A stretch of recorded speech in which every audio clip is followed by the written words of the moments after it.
This is Storycast, and this is about my stories, the stories I like to tell. This morning I was going back into the storage room where we keep all the once treasures of our life. And when I went in there, there are shelves all the way to the top, those big plastic ones like you see at Lowe's or Home Depot. And it's filled all the way up. And I began to look through them, different things. There was an encased bouquet from someone's wedding. It's in a glass thing and sealed, probably 25 years old, maybe 30. There's a little basket beside it that's silk, and it was for the bridesmaid, the little girl that, puts the petals out. It's probably that old too. It has that kind of stuff that once had all of this enormous celebration in it that we didn't know what to do with it after it was over, and so we stored it back there. And then I came across the Christmas tree box. And I had put the Christmas tree box back there, I guess about 5 weeks ago. And taking down the Christmas tree is a hard thing because it's not fun. It's after Christmas. There's no imminent celebration or anything like that. It's just there. And so I'd taken it down and put it in the box. And, putting it in the box is like folding up a map. And unless you're over 50 years old, you don't know what folding up a map is like. But that's what the Christmas tree is like, getting back into the box. There's just a certain way that you can get it in there and close it. Well, there it is. And I am caught by the idea of Christmas trees, the Christmas trees of my life. Because in reality, Christmas trees are the keepers of memories, Christmas memories, at least at our house, because it's where we hang ornaments from our lives. And it's when you think about the memories of our lives, Christmas tree goes all the way back to my childhood, but I think most often about the time in my own children's life when they were little. And so a few weeks before Christmas, maybe 3 weeks before Christmas, I put up the Christmas tree every year. It's something that I like to do. It's fun for me to do because it encompasses those memories that I have. And it's found in the ornaments, because we have ornaments literally from everywhere we have ever lived in the course of maybe 50 years. It's got all of those. And I was looking at the ornaments and looking through them. And all of a sudden, I come across this one. And each one of these two ornaments has a picture of Faith and John when they were probably 3 and 5 years old. And it takes me back to college. And they're ornaments from when we attended the United Methodist Church in Clemson, South Carolina. And they made these ornaments in their Sunday school class and with their pictures on them. And then they brought them home. And all of these years, we have put those ornaments on the tree. And listen, every time I pull those ornaments out, I go back there. I go back to this 600-room apartment when we were in college. There were 4 of us, and we would put up our Christmas tree, and the kids were just like alive with this. And sometimes Joy would bake cookies while we would put up the tree. I don't know where we got the money for a Christmas tree. I mean, we were in college, plus we had 2 kids. And we're decorating this tree, but it didn't matter because it was Christmas and we were decorating the tree. And when I see that ornament, when I see those 2 ornaments, I think about that. I think that's about the smell of a Christmas tree. I think about the smell of cookies when I think about my kids when they were 3 and when they were 5. And old men cry. I cry all the time now. And so I'm putting these ornaments up on the tree and I'm crying, and I'm thinking back when we lived there in that little tiny apartment, and I went to college and Joy worked at a daycare. And at the time it seemed hard, but in reflection, it was wonderful. It was incredible. I mean, I just can't explain it to you. So when I put up the Christmas tree and I put those ornaments on there, that's where my mind goes. And then I came across another one when my kids were at Round Hill Elementary School in Virginia. I guess they were probably at that time maybe 7 and 9. And they made these ornaments. And I guess that's before Christmas ornaments being made at a public school didn't create a constitutional crisis because they made them. And I thought about it. I was taken back to where we lived then. And I could see that house. I could see that tree. I could feel it. I could sense it. I knew them at that age. Listen, I can even tell you what they got for Christmas. And I can't even tell you myself what I got for Christmas last year. But you see, all the way back there, because of those ornaments, I'm taken back to that time in my life. So the Christmas tree is the keeper of Christmas memories for me. Those ornaments that come from all of these different places. I think about them. They pull me back. They pull me back to the stages of I think about traveling at Christmas time when after Christmas was over for us, we would load up our car with other presents and go see my parents and her parents and visit cousins that we hadn't seen for a year. And I would see my brother and sister and all of these kind of things. That's what a Christmas tree does for me. That's what I was thinking when I was looking at that box back there. That's what I think when I put it up. Even yet, it's the keeper of the memories of Christmas. The Christmas tree is. It's a powerful thing, and you don't think about it until you're there, until you're in that moment. And the Christmas tree, before Christmas, it's the center of the universe. It's not as if you come in and say, where are we going to put it this year? You clear things out to put the Christmas tree. It has its own throne, its own space, its own purpose, and you put it there. And then the lights. It's just incredible. The smell, everything that goes with it. It's the power of a Christmas tree. And then comes the day after Christmas. And I'm not exactly sure what happens to that tree. But as much glory, as much wonder that it had before Christmas, it turns that around and it's a pariah. It's this green monster. And if it's real, there's dead needles all over the floor. It's brittle. It's all of these things. And it's after Christmas. This thing has got to go. Did you ever think about how the Christmas tree feels to have been worshipped a week ago, 2 weeks ago, to be the center of the universe, to be everything that there was, and everybody staring at you, loving you, adoring you, waking up in the middle of the night just to come look at you, and then it's the day after Christmas. Let me ask you something. Have you ever felt like the day after Christmas?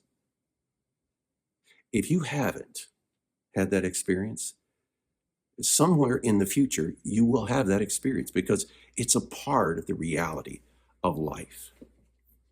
The day after Christmas.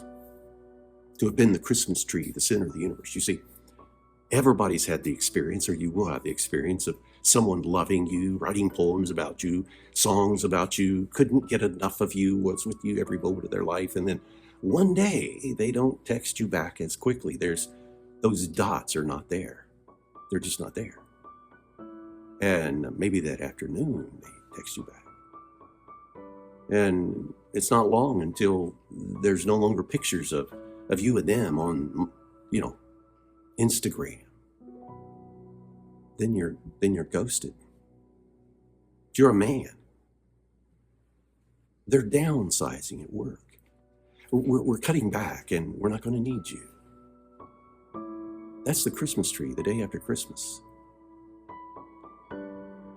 Or remember, you had this lab partner and they made chemistry fun. You look forward to going there. They were fun and energetic and you couldn't wait to get there.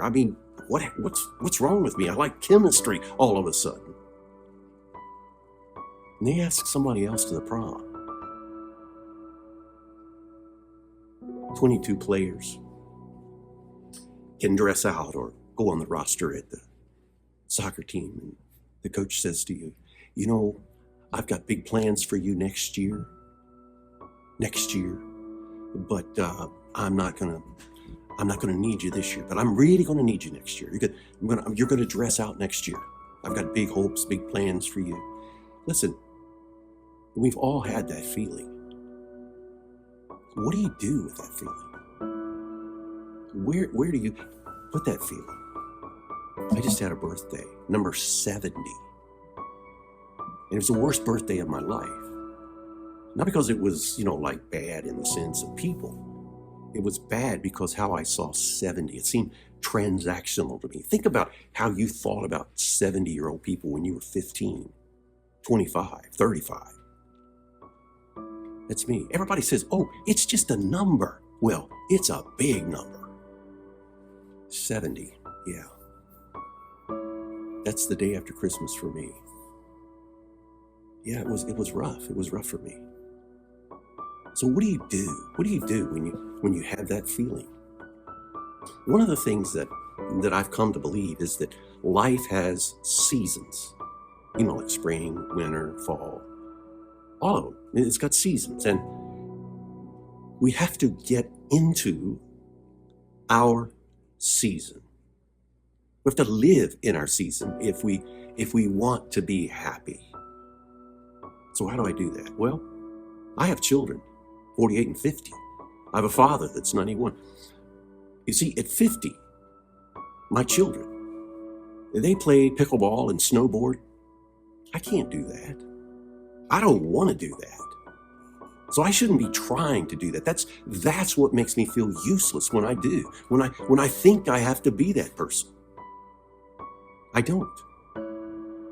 This is a season that I'm in. My dad's 91. I see him every week. I don't have to be in that season. I have to be in this season. First of all, I have to identify that there is a season for this. There is a time for 70 and what 70-year-old people do. And I am 70 in every way. I have one of those pill boxes now. Yeah, 2 times a day. It's got 14 boxes in it. I've had both my knees replaced. I've had open heart surgery. Yeah, and I take 8 pills a day for all of that. Yeah, I'm 70. I need to get in that season. My wife's had a ruptured brain aneurysm, and she takes 12 a day. We're 70. We're in that season. But you know what? We maximize that season. I mean, totally max. There are things that are unique to this season. For one thing, we have more time than we've ever had. Yeah, most of the phone calls that we get, they're spams, and so they're not really calling us. And there are things, though, that are just, there's time. There's a lot of time that I didn't have. I could sleep till 9 o'clock like I would. I have time. And financially, for the first time in my life, on Monday, I don't have to run to the bank and put a check in to cover what I don't have to do that anymore. I like this. I like this time. I celebrate this time because I'm in my season. I had a friend in high school that he always tried to date girls that were about 2 notches out of his league. And so he was constantly being rejected. That's what happens when you try to live out of your season. And see, this is a good season. It's a good season with good things. And so we do these things now that we've never been able to do. We sold our forever home and took the equity out of that and bought 3 condos, flipped one of them, renovated the other 2, and made rental property out of them. We've never done anything like that in our life. Sure, it's a risk, but it's that season. And so we get income from those other 2. It's what makes our life better. A lot of things that we've never been able to do that we can do now. Joy bought me a sailboat up on the Potomac, of all places. Last summer, we lived up there on that sailboat. Made friends up there. I mean, Joy texts them, she talks to them on the phone. She's that way, She does all of that. And they worked in Washington, D.C., so they needed a missionary, and so we're their missionary. We like that. Really. It's a good thing. It's our season. See, it's our season to do that, to live at this time, at this place in our lives. We travel a lot. We've been to Bermuda. We go on cruises. We went to St. John's and snorkeled Bought all of this equipment to go snorkeling with. And you know, something that old people can do and learn to do is snorkel, because really it feels good to your knees. We learned to snorkel. And one of the things that we did is we bought these cameras, and so when we were underwater, we could take pictures of big, huge turtles and stingrays and sharks and all this kind of stuff. So the people that we're with, every night we'd come to the table and they would show their turtles, these big sea turtles, or these stingrays and different things. And I would show my sand and my seaweed. That's all I ever got pictures of. But you know, it's fun. It's fun. It's my season. Now, I'll tell you this, to live in your season, I can promise you there are obstacles. There's reasons not to. And you have to step over them. You have to push them down and do it anyway. Or the next thing you know, you're going to be watching TV and going out to eat, looking for the daily special, and then coming back home and watching TV again.